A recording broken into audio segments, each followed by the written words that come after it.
Dios te bendiga, hermano. Efesios capítulo 4 el día de hoy, hablando de la unidad, los dones y el propósito por el cual el Señor dio los dones. Así que no te pierdas este bonito estudio el día de hoy después de esta introducción.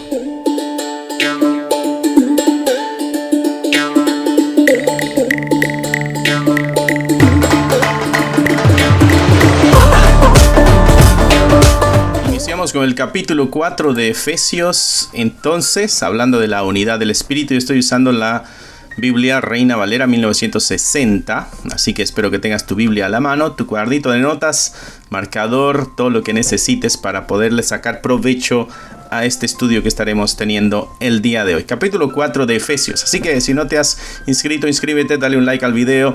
Si eres alguien que nos ha venido siguiendo, pues es el momento de compartir el video también y dejarle a otros saber de que estamos aquí para aprender la palabra de Dios. Muy bien. Dice acá el versículo 1, la unidad del Espíritu, ¿no? Efesios capítulo 4. Yo, pues, preso en el Señor, recuerda que Pablo está preso, os ruego que andéis como es digno de la vocación con que fuisteis llamados. O hay una razón, hay un propósito, hay un porqué en el llamado también que el Señor nos hizo a nosotros. Y da aquí unas características. Dice que hay que andar con toda humildad. Eso es digno del llamado. O sea, el llamado debe andar con humildad, debe andar con mansedumbre, soportándoos con paciencia los unos a los otros en amor. La clave para soportarnos, la clave para la mansedumbre, la clave para la humildad, la clave para vivir de acuerdo al llamado es el amor. Solícitos en guardar la unidad del Espíritu, dice el versículo 3, en el vínculo de la paz. Y aquí es donde vemos esta tremenda palabra, la unidad, que es el centro, el enfoque de este tema que estamos leyendo en el capítulo 4. Capítulo 1, capítulo 2, capítulo 3 de la carta de Efesios, pudiéramos decir que es el efecto del evangelio en la iglesia, lo que es la iglesia a través del evangelio, la historia del evangelio, como pudiéramos llamarle así. Y en estos capítulos que siguen, 4, 5, 6, pudiéramos apuntar hacia cuál es el resultado, ¿no? Sería quiénes somos ya nosotros como iglesia. Y Pablo acá en este capítulo, recuerda que en la carta original pues no está dividida en capítulos ni en versículos, ¿no? Pero haciendo esta especie de división, podemos darnos cuenta de que del capítulo 4 en adelante, el gran enfoque es la actividad de la iglesia, cómo debe vivir la iglesia, cuál debe ser la conducta de la iglesia, cuál es el propósito de la iglesia, las cosas que la iglesia debiera practicar, ¿no? Así que aquí nos está hablando de humildad, mansedumbre, la capacidad de sobrellevarnos los unos a los otros. Eso quiere decir que la iglesia, mis hermanos, está formada de diferentes tipos de personas, diferentes caracteres, perspectivas, encontrando la unidad en el Espíritu Santo. El Espíritu Santo debe ser el centro del enfoque para mantener la unidad dentro de la iglesia. No somos todos iguales, ¿okay? No esperemos ser una especie de copias los unos de los otros. Por eso Pablo dice acá que hay que soportarnos con paciencia los unos a los otros en amor, ¿no? Y recuerda que cuando hemos hablado de paciencia, hemos hablado de esta actitud durante las dificultades, durante los problemas, durante las aflicciones, ¿no? Así que también entre nosotros pudiéramos apuntar aquí de que nos causaremos cierto tipo de aflicción los unos a los otros. Así que será necesario que nos carguemos de amor, porque si no, no podremos nosotros vivir de acuerdo a la vocación con que fuimos llamados. Solícitos, o sea, dispuestos a, versículo 3, ¿no? Dispuestos a mantener la unidad, a guardar, a proteger. Esto de guardar es cuando te encargan algo y tú no quieres que ese algo se te pierda, se te destruya, se te dañe. Quieres que cuando te toque rendir cuentas, quieres rendir buenas cuentas, así que hay que guardar eso. ¿Y qué es lo que hay que guardar? Dice la unidad del Espíritu en el vínculo de la paz. Versículo 4 dice un cuerpo. Eso es lo que es la iglesia, un cuerpo. Dice y un espíritu, está con mayúscula. Hay un espíritu dentro de la iglesia. Esta es la imagen que Pablo nos ha presentado también en Corinto, ¿no? El cuerpo es la iglesia. La iglesia es el cuerpo de Cristo. Y en ese cuerpo hay un espíritu. Ese es el Espíritu Santo, ¿no? Y hay una cabeza que es Cristo. Dice el versículo 4, un cuerpo y un espíritu, como fuiste también llamados en una misma esperanza de vuestra vocación. Todos en la iglesia tenemos una misma esperanza. Debemos tener una misma vocación. Tenemos un mismo espíritu. Somos parte del mismo cuerpo. Versículo 5, tenemos un mismo Señor. Tenemos una misma fe. Tenemos un mismo bautizo. ¿No? Versículo 6, un mismo Dios que es el Padre de todos, el cual es sobre todos y por todos y en todos, ¿no? Cubre la altura por encima, es por todos, vela por todos, ve por todos, existe por todos y está en todos. Versículo 7, pero a cada uno de nosotros fue dada la gracia conforme a la medida del don de Cristo. Entonces aquí ahí donde Pablo viene y dice, ok, dentro de esta armonía, dentro de esta unidad, dentro de este grupo de personas, existen diferencias. Y esas diferencias a las que se está refiriendo Pablo aquí son diferencias dadas por Dios. Pero, dice, a cada uno de nosotros fue dada la gracia conforme o de acuerdo a la forma de la medida del don de Cristo. Por lo cual, dice, subiendo a lo alto, llevó cautiva la cautividad y dio dones a los hombres. No todos tienen los mismos dones. Y ahí es donde viene marcándose diferencias dentro de la comunidad de fe, dentro de la iglesia universal. La iglesia en general tiene sus diferencias.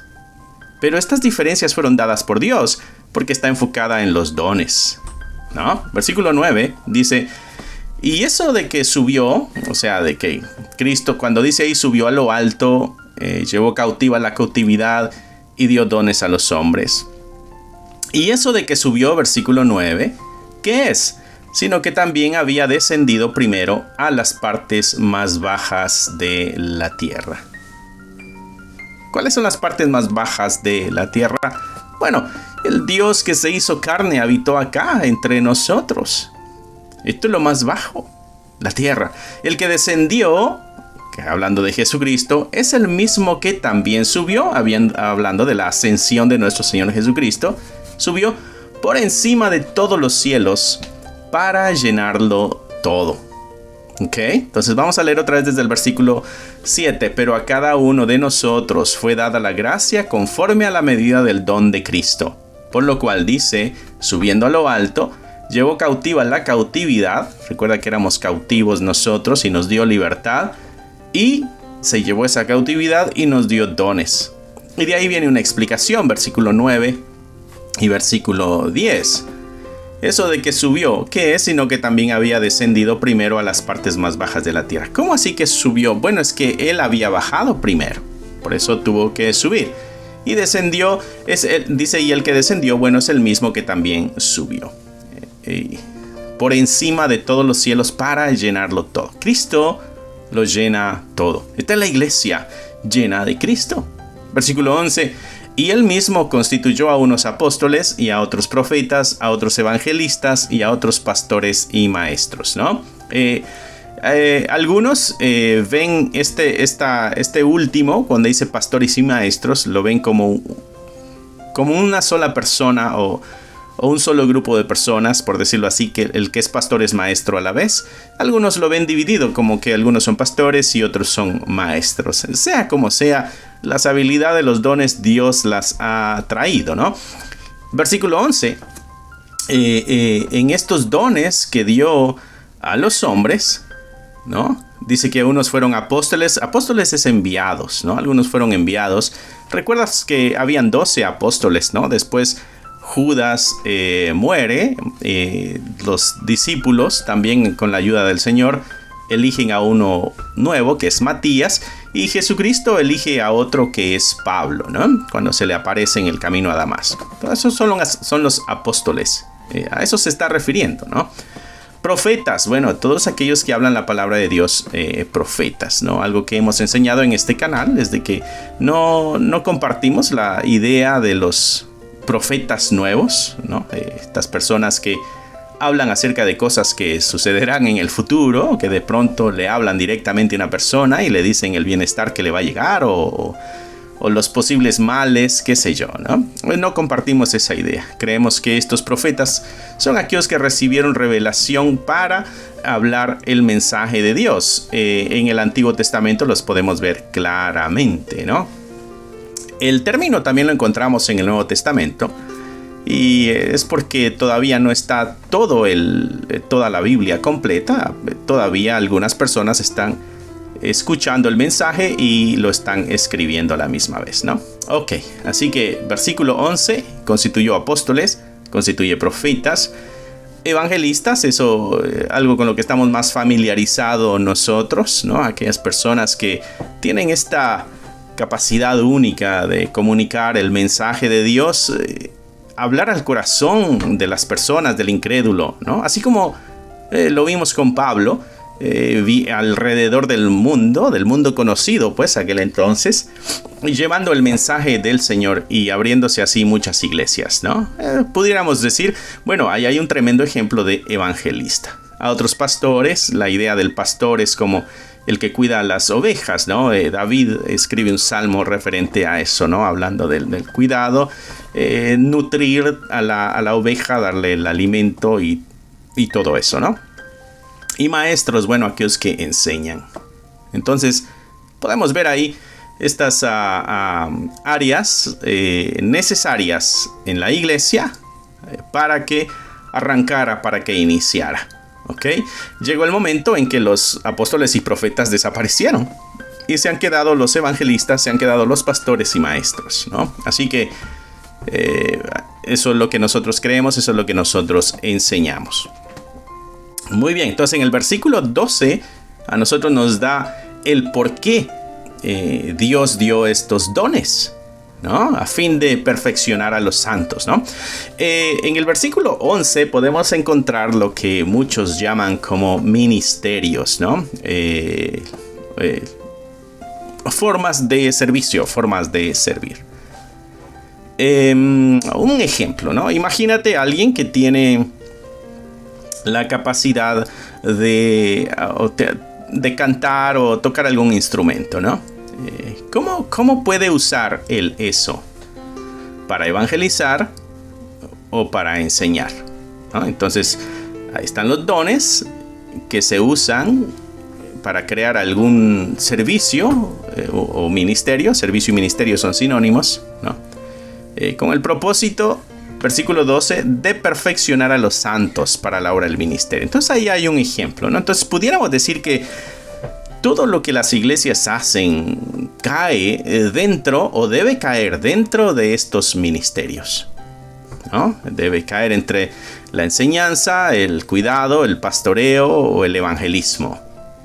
Ahí debiera caer todo lo que llamamos ministerio en nuestras iglesias. Debiera apuntar hacia ese punto, ¿no? Así que si tú eres una persona que dice, bueno, yo no sé qué es lo que Dios quiere de mí, yo no sé para qué Dios me ha llamado, yo no sé hacia dónde dirigir mis habilidades, bueno, ahí hay tres áreas a donde tú las puedes dirigir: hacia el evangelismo, hacia la enseñanza o hacia el pastoreo de otros, ¿no? Así que tenemos dirección, gracias a Dios.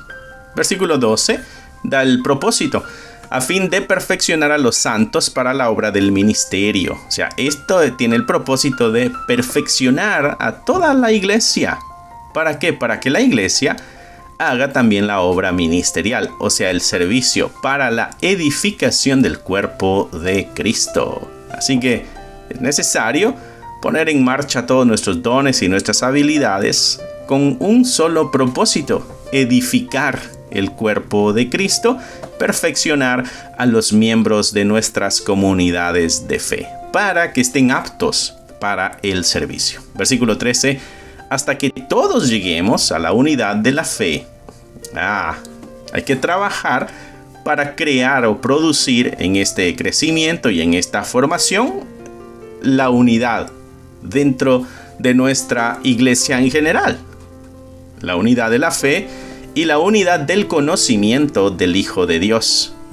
Y eso nos llevará a ser un varón perfecto, versículo 13, a la medida de la estatura de la plenitud de Cristo. Y entonces ahí podemos tener de una forma un poquito más clara cuál debe ser el propósito en cada una de nuestras iglesias, ¿no? En cada una de nuestras congregaciones.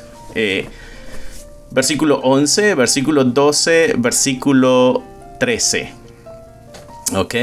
Ahí pudiéramos nosotros encerrar el propósito que hay o que debe existir en cada iglesia, ¿no? Y el propósito es, si todavía no has descubierto, descubrir cuáles son tus dones, tus habilidades. Ponerlos al servicio. ¿Para qué? Para formar, para perfeccionar a todos. ¿Y cuál será la meta? ¿Hacia dónde debe apuntar? Debemos formar el carácter de Cristo en las personas. ¿Ok? Así podemos unir el versículo 11, 12 y 13 para poder armonizar y tener una figura un poquito más clara en nuestra mente de cuál es el propósito de Dios para la iglesia. Versículo 14. Para que ya no seamos niños fluctuantes, ¿no? Hay que llegar a la madurez. ¿Para qué? Para ya no ir de un lugar a otro, llevados por doquiera de todo viento de doctrina. O sea, debe haber una formación doctrinal. ¿Ves cuál es el propósito aclarándose en el versículo 14? Va empujando hacia el conocimiento, hacia la enseñanza, manteniendo la unidad en la verdad. ¿Por qué? Porque la doctrina, la enseñanza, la iglesia tiene enemigos y hay muchos falsos maestros, ¿no? Pues el versículo 14 dice, para que ya no seamos niños fluctuantes, ¿no? El niño, el que no ha crecido, el que no ha madurado, va para cualquier lugar porque todavía no tiene una dirección clara en su vida. Pero debe llegar el momento en la vida de la persona que llega a tal madurez que tiene claro la visión en su vida. Eso es lo que debemos hacer como iglesia, ayudarnos todos y ayudar a otros a que puedan llegar a la claridad en el propósito de su vida, ¿no? Y no ser llevados de aquí para allá por todo viento de doctrina, por estratagema de hombres, estrategias de hombres, ¿no? Que para engañar emplean con astucia las artimañas del error. Personas con pensamiento crítico, con claridad en su mente, sabiendo qué es lo que realmente quieren y necesitan, ¿no? Así que para ahí debe apuntar el propósito de la iglesia en cuanto al servicio que da a su comunidad. Versículo 15, sino que siguiendo la verdad en amor, crezcamos en todo en aquel que es la cabeza, esto es, Cristo, ¿no? De quien todo el cuerpo, bien concentrado y unido entre sí por todas las coyunturas que se ayudan mutuamente, según la actividad propia de cada miembro, recibe su crecimiento para ir edificándose en amor. Entonces viene aquí la aclaración en el versículo 16, ¿no? De quien todo el cuerpo, ¿de quién es el cuerpo? Es de Cristo. Y este cuerpo debe estar bien concentrado y debe estar bien unido entre sí por todas las coyunturas, ¿no? Debemos nosotros ver todo lo necesario dentro de nuestras iglesias para mantenernos en una perfecta unidad donde nos estemos ayudando mutuamente, ¿no? Según la actividad propia de cada miembro. Ya nos había dicho anteriormente que se nos habían dado dones, vimos diferentes dones que se habían dado o los ministerios que estábamos mencionando. Entonces, cada uno bien enfocado, trabajando en su área con el propósito claro en su mente, en su vida, ¿no? Eso es lo que va a ayudar a mantener la unidad, porque vamos a estarnos ayudando mutuamente según la actividad propia de cada miembro. Cada miembro tiene su propia actividad, ¿no? Recibe su crecimiento para ir edificándose en amor. Y él mismo se va edificando en amor, ¿no? Tremendo lo que aquí Pablo nos está enseñando. Nos deja claro el propósito de la iglesia, la función de la iglesia, la manera de la iglesia y hacia dónde debe llegar la iglesia, ¿no? Debemos llegar a tener la plenitud de Cristo. Decía el versículo 13, la medida de la estatura de la plenitud de Cristo. Muy bien. Pasamos al versículo 17 entonces. Dice la nueva vida en Cristo. Y aquí el que se encargó de poner los capítulos y los versículos también nos dio algunos subtítulos para ayudarnos a entender qué es el tema que viene en camino, ¿no? La nueva vida en Cristo. Este es el ideal, el ideal de la iglesia, ¿no? Lo que nos está presentando Pablo en el capítulo 4 en totalidad. Y aquí ya está vida práctica, del día a día de la iglesia, ¿no? Esto pues digo, dice el versículo 17, y requiero en el Señor, que ya no andéis como los otros gentiles. Entonces debe haber un cambio en la iglesia, debe haber un cambio en la iglesia. Ya no andéis como los otros gentiles, que andan en la vanidad de su mente. Ya no andes como los otros gentiles que andan en la vanidad de su mente, teniendo el entendimiento entenebrecido, ajenos de la vida de Dios por la ignorancia que en ellos hay, por la dureza de su corazón. ¿Ok? Ya no anden como los gentiles, aquellos que no tienen a Dios, ¿no? Andan en la vanidad. Vanidad es aquello que no tiene propósito, no tiene producción, no tiene nada útil que valga la pena, ¿no? Esa es la vanidad. Hacia ahí apunta la vanidad, ¿no? Aquello que realmente no existe, pero no tiene beneficio. ¿Ok? Aquellos que andan en la vanidad de su mente. Versículo 18. Teniendo el entendimiento entenebrecido, como oscurecido, ¿no? Ajenos totalmente a la vida de Dios, apartados de Dios. Él ya nos había dicho antes que estábamos también muertos en delitos y pecados, ¿no? Ajenos de la vida de Dios. ¿Por qué? Por la ignorancia, ¿no? Y por la dureza del corazón. Son los grandes problemas que menciona aquí Pablo, ¿no? Versículo 19 dice, los cuales, hablando de estos, ¿no? Que no tienen Dios, que están lejos, los gentiles, ¿no? Los que han tenido el entendimiento entenebrecido. Versículo 19 dice, los cuales, después que perdieron toda sensibilidad, se entregaron a las lascivias para cometer con avidez toda clase de impureza. La Nueva Traducción Viviente dice así en el versículo 19. Han perdido la vergüenza y viven para los placeres sensuales y practican con gusto toda clase de impurezas, ¿no? Y eso, otras traducciones nos ayudan a entender un poquito mejor porque tienen un vocabulario más contemporáneo, nos ayudan a entender más lo que el pasaje está diciendo, ¿no? Bueno, eso es lo que nosotros éramos antes, ¿no?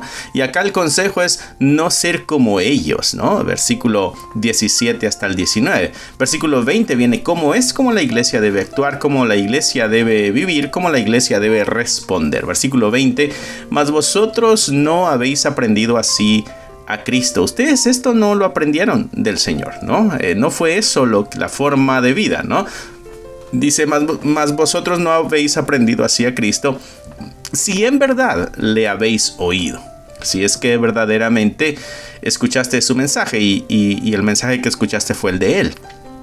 Recuerda que habían falsos maestros y habéis sido por Él enseñados. Si en verdad habéis sido por Él instruidos, enseñados, conforme a la verdad que está en Jesús. Versículo 22. En cuanto a la pasada manera de vivir, despojaos del viejo hombre. Y este es el cambio, la transformación. Hay que ser alguien diferente, ¿no? Pero está interesante porque la forma en que Pablo lo presenta aquí en el versículo 22 dice en cuanto a la manera pasada de vivir. ¿Okay? Tú conoces tu forma antigua de vivir, hermano. Tú sabes cuáles eran tus pecados, los que practicabas. Tú sabes cuál era el tipo de vida que tú tenías antes de conocer a Jesucristo. Bueno, a eso se está refiriendo Pablo. Todo aquello que desagrada a Dios que tú practicabas, espera Pablo que ya no lo estés practicando, ¿no?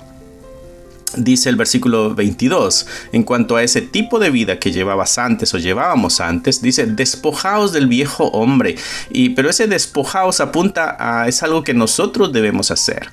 So, hay un trabajo, hay una tarea que la iglesia tiene que hacer, ¿no? ¿Por qué? ¿Por qué tenemos que hacer a un lado ese viejo hombre? ¿Por qué tenemos que quitarlo de encima? ¿Por qué debemos sacarlo de nosotros? Dice, porque está viciado conforme a los deseos engañosos. Viciado, ¿no? Tú sabes, alguien que tiene un vicio, su cuerpo se lo pide. Alguien que tenga el vicio del alcohol o el vicio del cigarro o algún tipo de práctica enferma o qué sé yo, ¿no? Qué sé yo, gente que tiene compras compulsivas, ese tipo de cosas que su ser se lo pide, se lo demanda, se lo exige y no tiene tranquilidad si no lo ha hecho. Bueno, esa es la persona que tiene un vicio. Dice que está viciado conforme a los deseos engañosos. Los deseos es el vicio, ¿no? Dice el versículo 23, renovaos en el espíritu de vuestra mente. Y aquí apunta hacia el conocimiento. Pablo nos ha hablado mucho de lo que conocemos, lo que sabemos, lo que entendemos, lo que aprendemos. Tiene un tremendo impacto en nuestras vidas. Por eso es importante, mi hermano, que filtremos todo lo que escuchamos, filtremos todo lo que vemos, ¿no? Filtremos todo lo que leemos. Asegurémonos de que todo eso está ayudando, está beneficiando, está fortaleciendo, está edificando, está perfeccionando. ¿Recuerdas que los dones fueron dados para la perfección? ¿No? O sea, hay que poner en práctica algo para que todos lleguemos a la perfección. Bueno, esta tarea también es una tarea individual. Tenemos que hacer todo lo necesario para nosotros ayudar en el proceso de la perfección. Y entre eso está nuestra mente. Renovaos, dice el 23, en el espíritu de vuestra mente y vestíos del nuevo hombre, creado según Dios en la justicia y santidad de la verdad. ¿Y cuál es este nuevo vestido que debemos ponernos? Entonces, la justicia de Dios y la santidad de la verdad. La justicia, lo correcto, lo que es justo, lo que es correcto, y la verdad, caminar en la santidad de la verdad. Muy bien, versículo 25 dice, por lo cual, desechando la mentira, hablad verdad cada uno con su prójimo, porque somos miembros los unos de los otros. Nos viene a recordar, somos un mismo cuerpo, debemos trabajar en unidad, en armonía, debemos perfeccionarnos los unos a los otros. Entonces no nos engañemos entre nosotros, no nos mintamos entre nosotros. Al contrario, hablémonos la verdad, ¿no? Entonces el hablarnos mentira, el hacer cosas a escondidas, está rompiendo la unidad y la armonía del cuerpo. Debemos hablar la verdad cada uno, dice, porque somos miembros de los unos de los otros. Versículo 26, airaos, pero no pequéis. Existe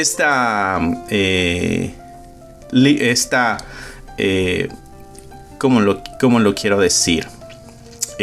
No quiero decir libertad, sino que este derecho, por decirlo, humano de enojarnos, ¿no? No te es prohibido el enojarte. La prohibición es de que el enojo no te maneje. Airaos, ¿ok? Enójate. Pero no peques. No se ponga el sol sobre vuestro enojo. ¿Ok? Enójate, pero que no pase mucho tiempo que estés así enojado. Que no se ponga el sol, que no pase un día, ¿no? ¿Por qué? Porque eso da lugar al diablo, versículo 27, ni deis lugar al diablo, versículo 28, el que hurtaba, no hurte más. Entonces nos da, esto es lo que antes hacíamos, ya no lo hagamos y ahora hagamos esto. No hay que hablar mentiras, hay que hablar la verdad, ¿no? No te dejes mover o manejar por tu enojo, no le des lugar al diablo, ¿no? El que hurtaba, ok, ya no hurte más. El que robaba, ya no robe más, sino que trabaje haciendo con sus manos lo que es bueno. ¿Para qué?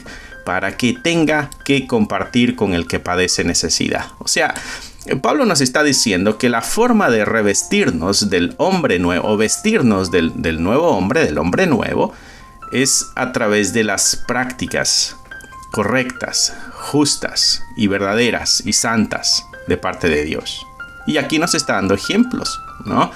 Cómo es de que nosotros nos despojamos del viejo hombre y cómo es de que nos vestimos del hombre nuevo a través de nuestras prácticas. No es simplemente decir me despojo de lo malo y me revisto de lo nuevo. No, es vivirlo, es practicarlo, es hacerlo. La vida cristiana es una vida práctica.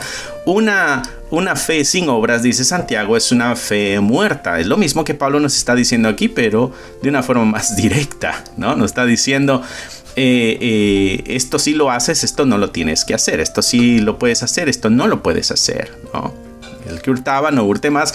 Entonces no se trata tampoco solamente de dejar de hacer lo malo, sino que hay que empezar a hacer lo bueno. No solamente es dejar de decir mentiras, sino que es comenzar a hablar la verdad, ¿no?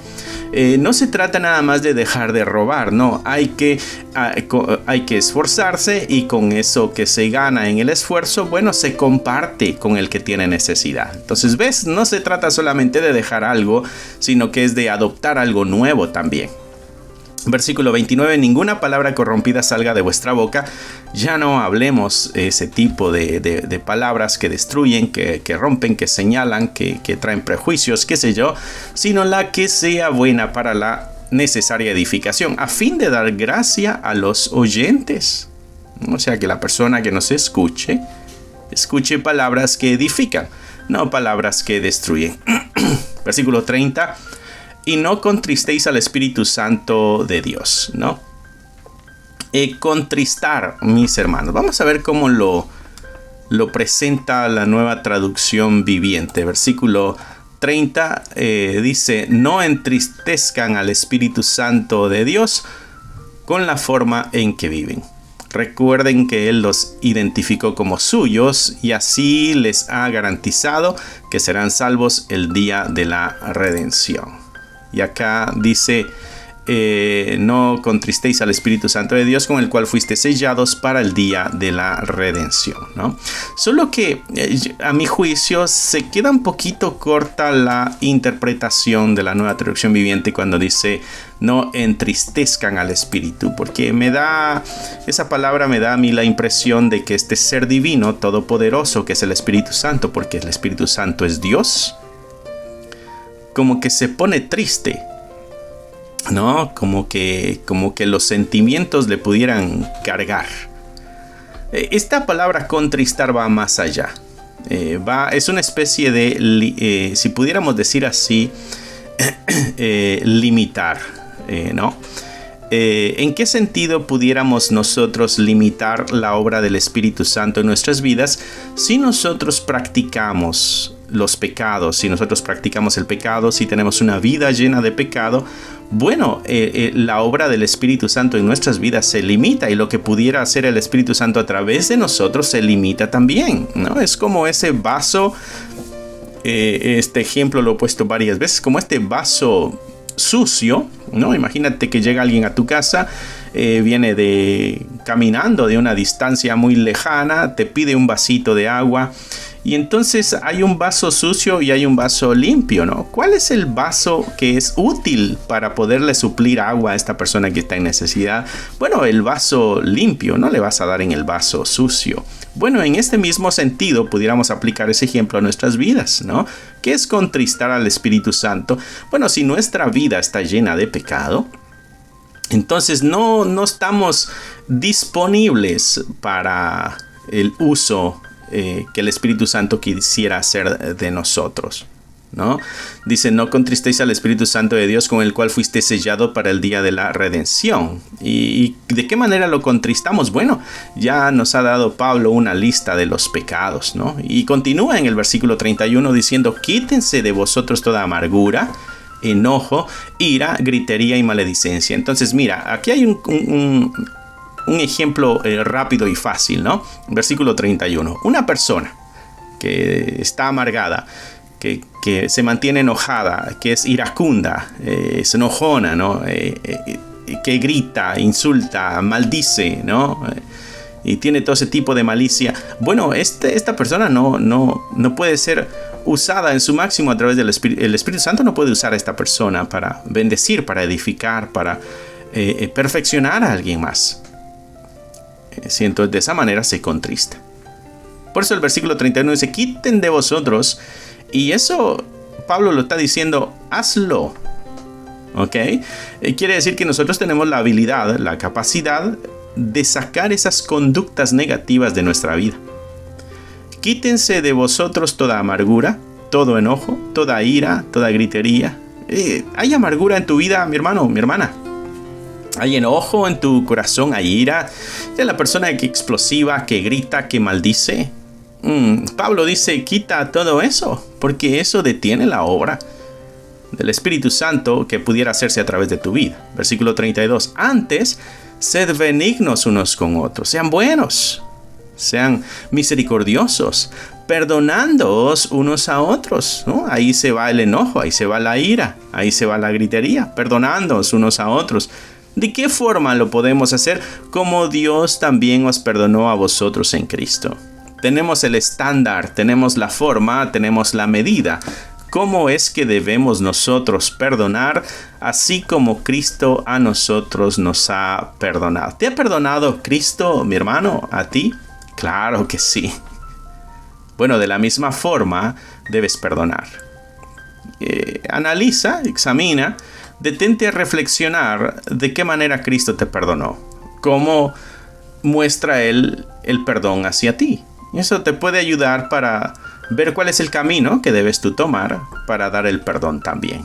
Porque dice Pablo, de la misma forma tenemos nosotros que hacerlos. Así como Dios también os perdonó en Cristo Jesús. Muy bien, espero que el Señor haya hablado a tu vida a través de este capítulo 4. Está muy explícito, muy claro. Edificante, bastante edificante el capítulo. Un llamado a la iglesia a vivir en la unidad. Recuerda, el centro o el gran enfoque de esta carta es la gloria de Dios en la iglesia, o la iglesia es la gloria de Dios, como tú quieras verlo, o Dios se glorifica en la iglesia, ¿no? Bueno, es el gran enfoque en esta carta es este ideal de iglesia en Cristo Jesús. Ya nos ha hablado del mensaje, nos ha hablado de la posición, nos está hablando ahora de la acción. ¿Cómo la iglesia debe actuar? ¿Cuál es el ideal de la iglesia? Así que esto pone un reto en nuestras vidas como iglesia. Esto nos exhorta a nosotros como iglesia. De una de otra forma, estoy seguro que el Señor te ha exhortado a hacer algún cambio, a tomar algún paso, a tomar alguna acción en tu vida a través de esta lectura de hoy. De eso, mi hermano, estoy totalmente seguro, porque todos en alguna área necesitamos hacer algunos ajustes de nuestra vida espiritual. Así que espero que sigas con nosotros, que continúes cada miércoles. Estamos acá a las 7, los viernes estamos a las 7, los domingos pasamos el servicio dominical a las 10:30 de la mañana, y a las 2 de la tarde pasamos solamente la predicación. Y entre semana, en las mañanas, tenemos unas reflexiones basadas en cada capítulo de la Biblia. Hemos venido haciendo reflexiones desde Génesis, capítulo 1, capítulo 2. Cada uno de los capítulos tenemos devocionales. Y ahora vamos en el libro de Números. Así que vamos avanzando bastante. Al final de este video te dejaré información de cómo pudieras tú adquirir, si quieres físicamente tener el devocional, ¿no? Así que cierra tus ojos, inclina tu rostro y nos despediremos orándole al Señor. Amantísimo Padre de la gloria, te damos gracias porque eres santo, porque eres perfecto, y nos llamas a vivir en esa santidad y en esa perfección. Nos llamas a caminar en unidad, en armonía y en santidad.